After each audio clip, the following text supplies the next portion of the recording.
Sahabat setia Gowor yang dikasihi Tuhan, Shalom. Hari ini adalah Jumat 17 Desember 2021. Hari ini kita memasuki novena Natal hari yang kedua. Mari kita siapkan hati kita dan berdoa. Dalam nama Bapa dan Putra dan Roh Kudus, amin. Salam dan diberkatilah saat Putra Allah dilahirkan oleh perawan Maria tersuci di sebuah kandang Bethlehem di tengah malam yang dingin dan mencekam. Demi saat anugerah agung mulia itu, kami memohon dengan sangat kepadamu ya Allah, sudilah mendengarkan doa-doa kami dan kabulkanlah permohonan kami ini. Kita hening sejenak menyampaikan wujud-wujud doa kita.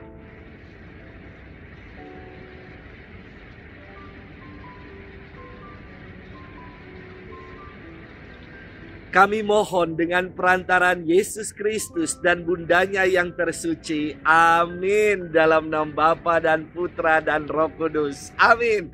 Hari ini kita akan bersama-sama merenungkan firman Tuhan yang diambil dari Injil Matius 1 ayat 1 sampai dengan 17. Kita siapkan hati kita. Haleluya, haleluya, haleluya. Oh Tuhan yang maha bijaksana, semuanya kau atur dengan lembut dan perkasa. Datanglah dan bimbinglah langkah kami. Haleluya, haleluya, haleluya. Tuhan bersamamu dan bersama rohmu. Inilah Injil suci menurut Matius, dimuliakanlah Tuhan. Inilah silsilah Yesus Kristus, anak Daud, anak Abraham.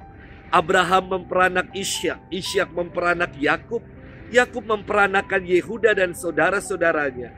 Yehuda memperanakan Peres dan Zera dari Tamar.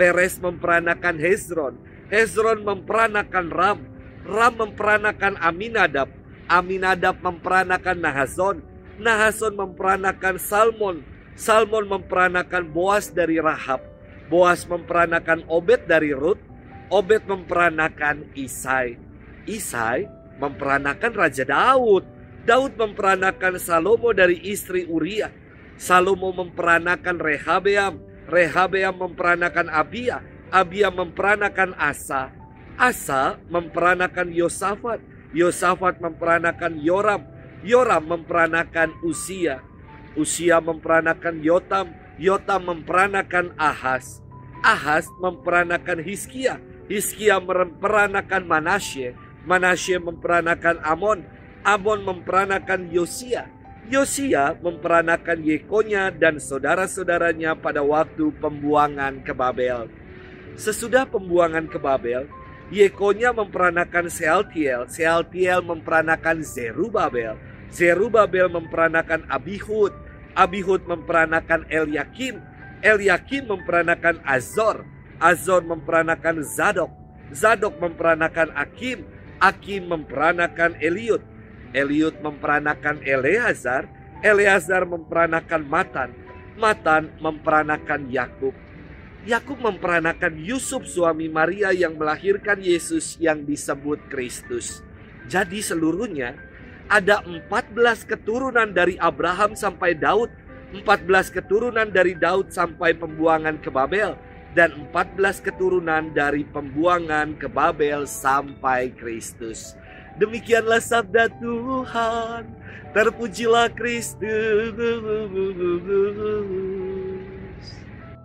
Sahabat setia Gowor yang dikasihi Tuhan, Shalom, salam sehat untuk kita semua. Rasanya sudah kangen sekali untuk berpergian dengan dorong-dorong koper. Biasanya di bulan Desember ini banyak rombongan ziarah untuk pergi ke Tanah Suci dan merayakan Natal di gereja kelahiran. Semoga pandemi ini segera berlalu dan kerinduan kita dapat kembali terwujud. Bagi saudara-saudari yang pernah berziarah ke Bethlehem dan mengunjungi gereja kelahiran, tepat di tempat Yesus dilahirkan, diberikan ornamen bintang berwarna silver dengan 14 sudut.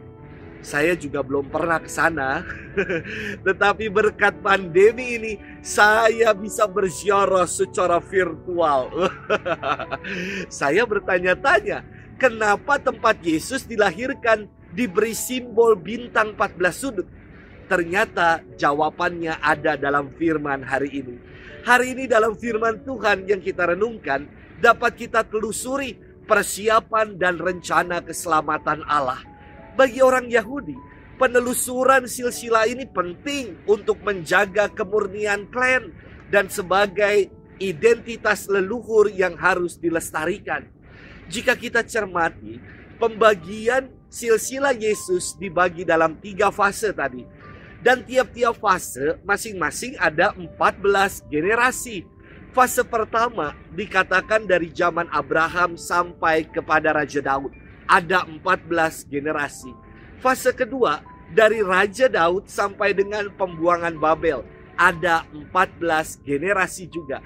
Dan fase ketiga dari pembuangan Babel sampai dengan lahirnya Kristus. Ada 14 generasi. Total jika dikalikan 14 kali 3, hasilnya adalah 42 generasi. Namun saya berulang-ulang hitung, berulang-ulang. Dalam firman ini saya hanya menemukan ada 41 generasi saja. Apakah penginjil Matius ini salah hitung? Padahal dirinya kan mantan pemungut cukai, pasti ahli hitung. Ternyata ada yang disembunyikan oleh Matius supaya kita menemukannya. Yang disembunyikan adalah begini. Dalam fase ketiga, dari pembuangan Babel sampai dengan lahirnya Kristus, hanya tertulis ada 13 generasi saja. Kenapa? Karena Matius sengaja tidak memasukkan nama Bunda Maria dalam daftar urutan generasi ala Yahudi yang sangat patriarkal. Padahal Maria juga adalah keturunan Daud, maka tidak heran kalau Yesus disebut sebagai keturunan Daud. Sahabat setia Gowori yang dikasihi Tuhan, nampak sekali bahwa rencana keselamatan Allah sungguh-sungguh disiapkan. Dan rencana itu disiapkan juga bagi kita. Mari kita tanggapi rencana keselamatan Allah dengan setia beriman kepadanya. Sebab Allah kita adalah Allah yang maha kuasa, dan segalanya yang Ia buat akan indah pada waktunya. Selamat bermenung dan selamat mempersiapkan datangnya Sang Juru Selamat. Tuhan memberkati kita selalu dalam nama Bapa dan Putra dan Roh Kudus. Amin.